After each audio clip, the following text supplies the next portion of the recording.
There is no such thing as government investment. It simply can't be described that way. The word investment does not belong to anything that government does, anything that the state does.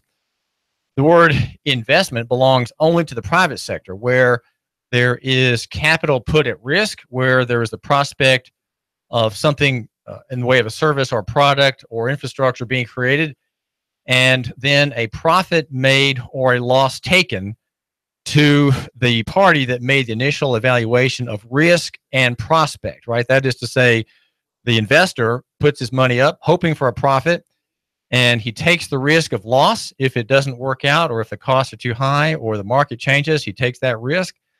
But if there is a right calculation, a right evaluating of all the costs, the expenditures, the contingencies that go into building something or creating something, and he measures rightly, well, he makes a profit, right? He shows a gain. He may even show an income on his if he's one of those people who's a taxpayer. He may even have a profit to show as income that he self-reports on that 1040 form. Well, this is David Tulis. The government doesn't have investment. The government has only consumption. That's all that government spending ever is. It's only consumption. And I think you have to see it that way because investment implies a payoff for the party taking the risk. Government doesn't take risk, right? It can't take risk. All it can do is consume and spend. And if there's a loss, it just goes into the hopper and disappears. If there's a gain, well, rarely, I would like to suggest, is there a gain when the government, the state, is involved in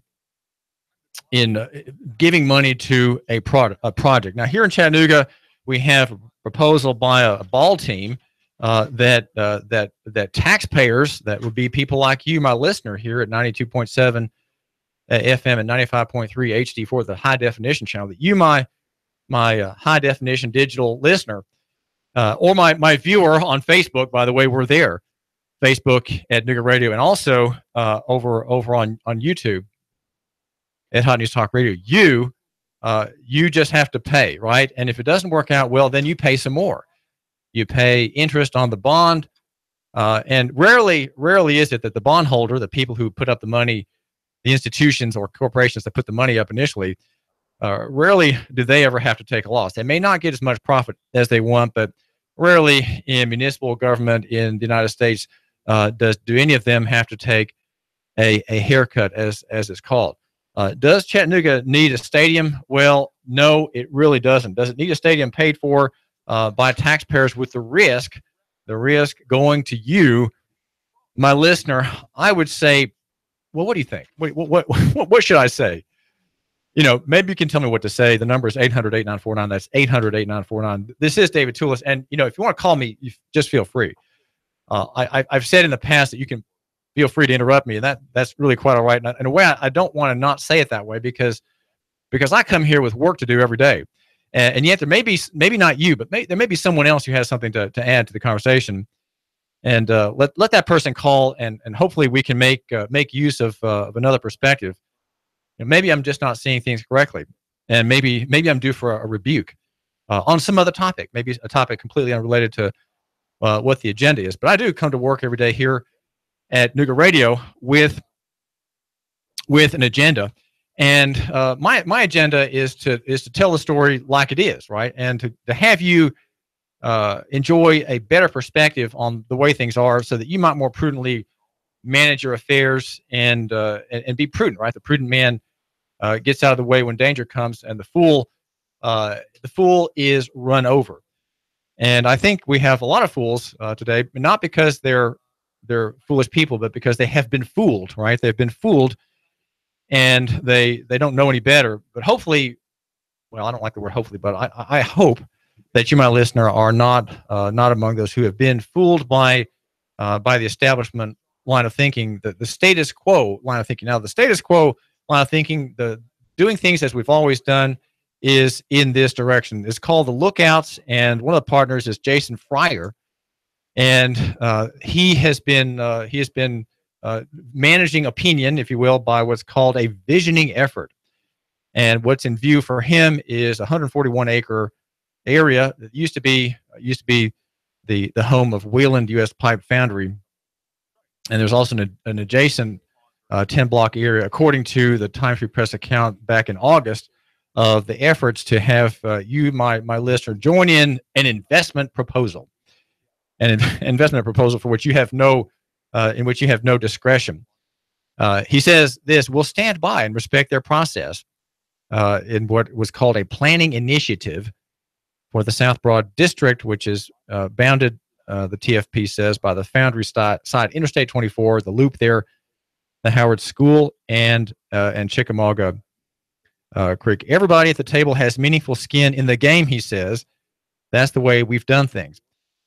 And he touts developments elsewhere in Fort Wayne, Indiana, and Columbia, South Carolina. Minor league ballparks, he says, have served as catalysts for redevelopment, and that's of course why government gets involved. It wants to somehow lead the free market to do something the free market hasn't thought to do yet, or maybe just won't do. Why did Chattanooga city government get involved in the hotel business? Well, it bought the Chattanooga, built and bought the Chattanooga Hotel with bonded debt past $30 million when it got sold finally, and put the taxpayers in hawk and put the taxpayers at risk. The company needing $2 million subsidy most years of its operation. and so we've just gotten rid of the Chattanoogan with statements of kudos for Mayor Andy Burke, saying that, well, it has served its purpose in creating redevelopment in that part of Chattanooga. And now we have another opportunity for growth downtown, growth in overlooked parts of the city there in the bend in the river. And this is called, the idea that we have skin in the game is, of course, to assure you that you might lose, right? If you have skin in the game, you, the taxpayer, through your municipal corporation of which you're a member, you might lose, but he might lose too, right? Jason Fryer and the Lookouts and his partners, who are capitalists, right? They're for-profit capitalists. They may lose too. However, if we lose, we all lose together. Now, I find that very reassuring, don't you? And of course, the opposite side is, well, if this ball field, this new stadium, prospers, us personally, you, not personally, but you as a member of the municipal corporation of Chattanooga, as a taxpayer, right? You are a funder of the organization. You don't ever get any dividends, but you are a continual funder of that operation. The dividend theoretically would be, in policy speak, the benefits of being in a city, right? All the services such as policing, right? That's one of your services. Garbage collection. These are all services. Sewer and so on. Those are the services you're paying for. Those are your dividends, and you are a taxpayer on the other side of the quid pro quo. Everybody at the table, he said in August, had meaningful skin in the game. That's the way things are done. But there is report of one dissenter, and that is out of Nashville, the Beacon Center. And Mark Cunningham says that using taxpayer money to fund privately owned sports teams he says it's morally wrong and a poor investment for taxpayers. Quote, "When millionaire franchise owners and developers seize tax dollars to fund their private businesses, taxpayers are the real losers." Now, we have AT&T Field that was built by the former Lookouts owner Frank Burke, but apparently it's become dated. We're reading it's become dated, and we need to have something new and fresh. Cunningham says that of Mayor Andy Burke, that if Mayor Andy Burke really cares to know what Chattanoogans think on this issue, any taxpayer funding for this stadium will be put up for a vote. Now, when I read that, I thought, well, that's really interesting that the Beacon Center is calling for a vote. Well, that of course is part of the process. That is part of the visioning process. There's consensus for it. We see consensus for it. We want to have a more developed part of that town. People like that. They've been to our meetings. A few have been to our meetings, and they said that they like the idea of these amenities in Chattanooga. So now let's have it for a vote. It's all the Beacon Center, which is against the idea, is proposing a vote, which is, of course, part of the protocol to have the thing passed. Have it passed, and it becomes the new stadium a catalyst for development. The public skin is in the game, and so those kinds of steps are, that's just part of the. I think that idea of a vote is part of the sale of this private cartel gain, this proposed private cartel gain. Another story in August in the paper had a headline: New Lookout Stadium could bring housing, retail space to Southside. Andy Burke took an hour-long walk through the former Wayland U.S. Pipe Foundry parcel on Wednesday, and said the concept of a possible new Chattanooga Lookout Stadium is why city officials and others want to hear from citizens. Okay, so you see they're sort of making it appear democratic. We want to hear from citizens. It's certainly a site, he says, where you could see entertainment, but we need to hear from the community about what they want. We'll just have to see what people want. I always take that very seriously. That's Mayor Andy Burke in a Times Free Press story in August. So there's that idea that we have leading the government and private investors lead development and redevelopment, and that brings others there, creating a larger tax base. Well, it's not just, there's really more to it than that. In Nashville, you've got even bigger numbers. Here we may have a stadium that costs $10 million or $20-30 million. But in Nashville, we have the same kind of thinking in display with Mayor Megan Barry. Her bill would be $5.2 billion. And it's a light rail system. It's a subway system with a massive tunnel that would be $900 million underground. Speaking before an overflow room of primary transit boosters, the Tennessean reports, she wants it to be Nashville to be a better place for generations by giving transportation independence to more Nashvillians. It will be far-reaching, she says. It will serve every part of our city, north, south, east, and west, and it will help to shape our future growth and development. It will be an investment in our future, she says, and I believe Nashvillians will be willing to make the investment when they learn more about this proposal and how it will change the way they live. So notice that we have a works program for architects, contractors, concrete makers, steel makers, and many others, no doubt some who are friends of President Trump. And now she's had help in this by bureaucracy. Bureaucracy is always there to help make things appear official, to make things appear prosperous. If the government's involved and the Metro Transit Authority and Regional Transportation Authority in 2016 are involved in their plan called In Motion, well, that's a 25-year plan, and we need to think ahead. We need to think about the larger perspective. We need to take the long-term view, they are saying, and propose a $5 billion government project. Vice Mayor David Briley says he's behind the plan, and he calls it incredibly bold. The safe thing would have been to do a little bit, frankly.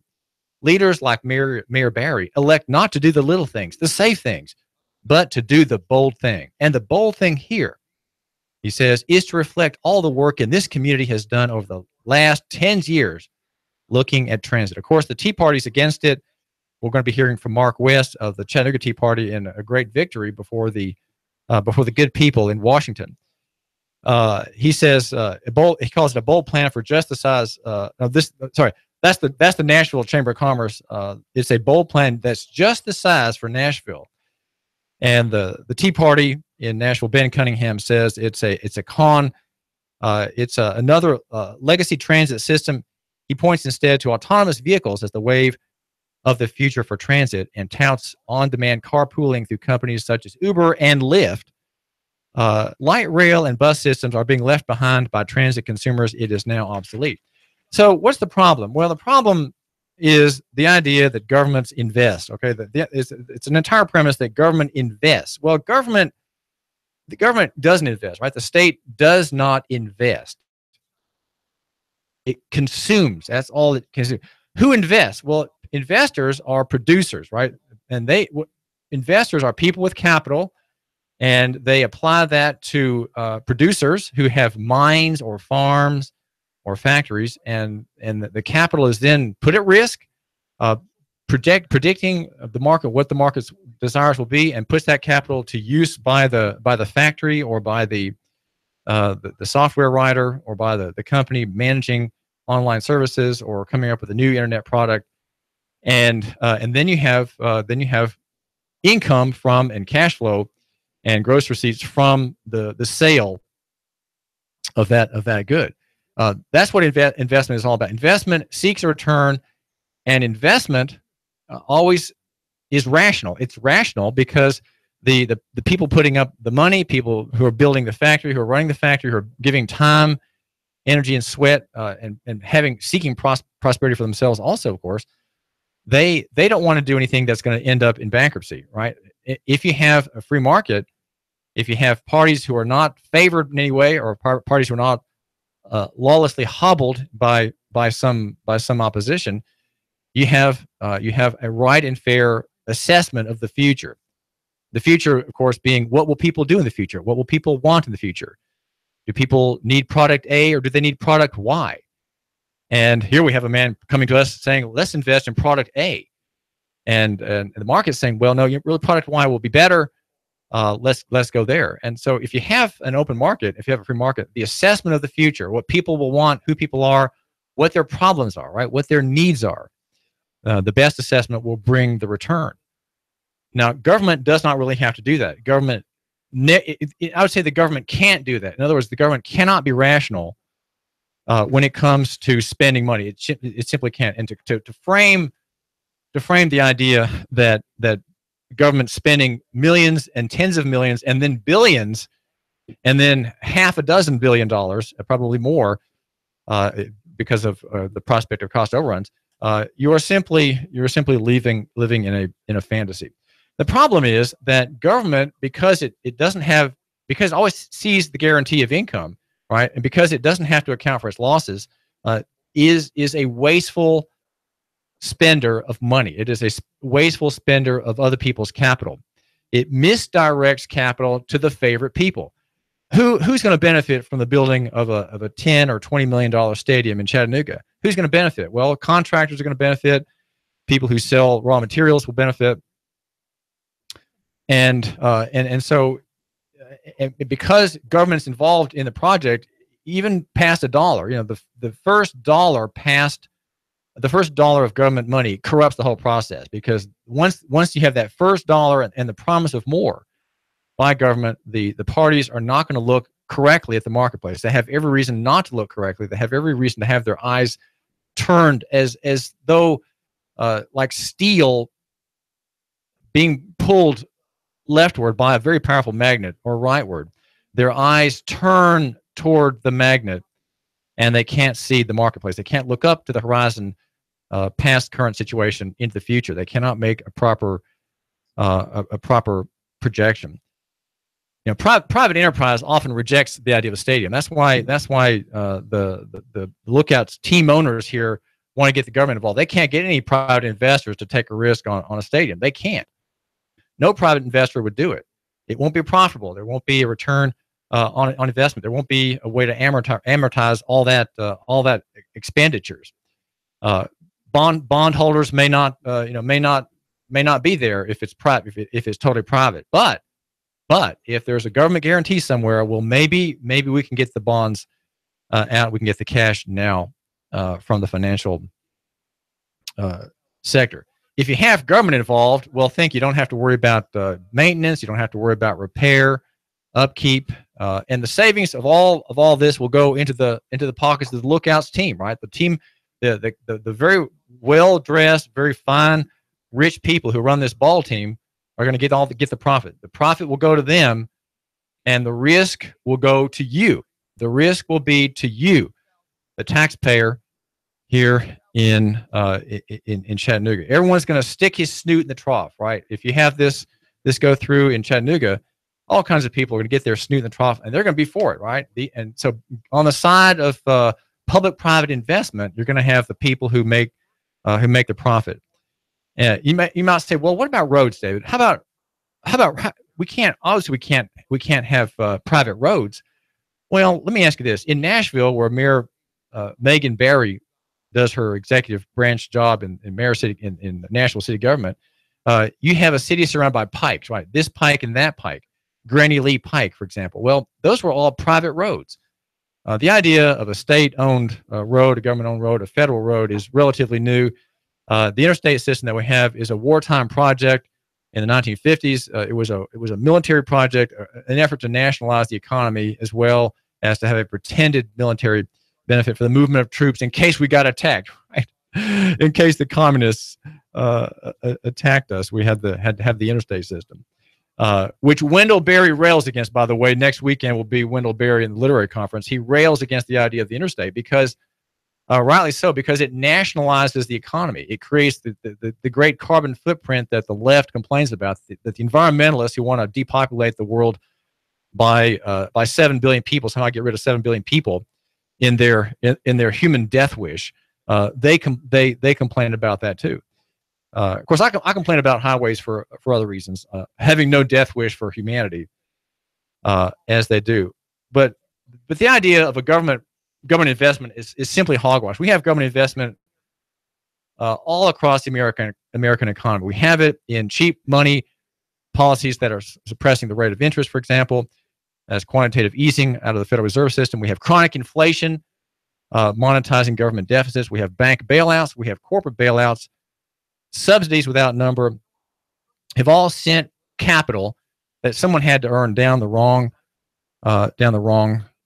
road. Think about the real estate bubble. What we have to have, I think, in the United States, even in Tennessee and even in Chattanooga, is a great liquidation. There has to be a contraction where all the malinvestment can be effectively burned up. Now, I'm not saying that those apartment complexes that are built that will not ever turn a profit here in Chattanooga have to be burned up. But what has to happen is that we need to realize that we've overbuilt probably by 50%. All the new building in the past 10 years probably is overbuilding.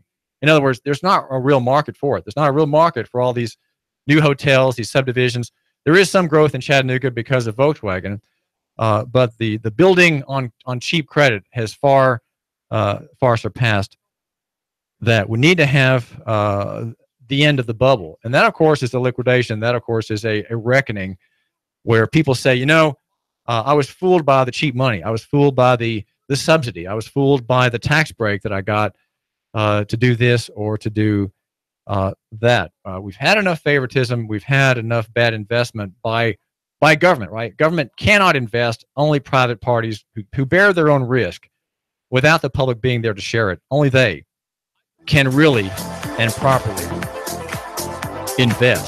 So this is David Tulis, and we are arguing for local economy and the free market here in Chattanooga. And I would propose even Nashville, though Nashville should have been burned to the ground after the war for bringing upon us commercial government. We hope still for the best there. There are people who live there, and we would hope for the best. I argue for loving your neighbor and buying local. Near is better than far, small than big, and simple than complex. And in the footnotes, without serifs, sans serif type, personal is better than corporate, and physical better than abstract. David Tulis. Traffic, news, and information. Nooga Radio, digital FM 95.3.